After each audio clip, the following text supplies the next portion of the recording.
美国职棒大联盟 MLB 费城人宣布和右投诺拉 Aaron Nola 签下4年的延长合约，其中包括第5年的球队选择权。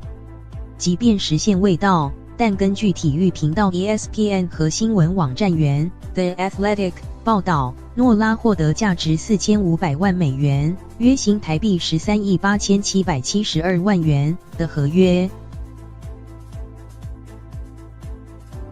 25岁的诺拉原排定在本周参加薪资仲裁庭。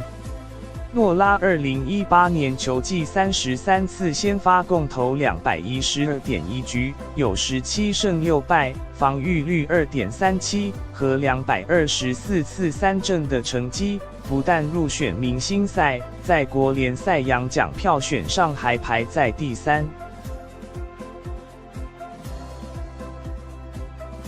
根据 ESPN 报道，诺拉上季赚进57万3000美元，约新台币1767万元。他2019年还可获200万美元，约新台币6167万元，签约金400万美元，约新台币1亿2335万元，年薪2020年年薪800万美元，约新台币2亿4670万元。2021年可拿1175万美元，约新台币3亿6235万元的年薪。2022年的年薪则是1500万美元，约新台币4亿6257万元。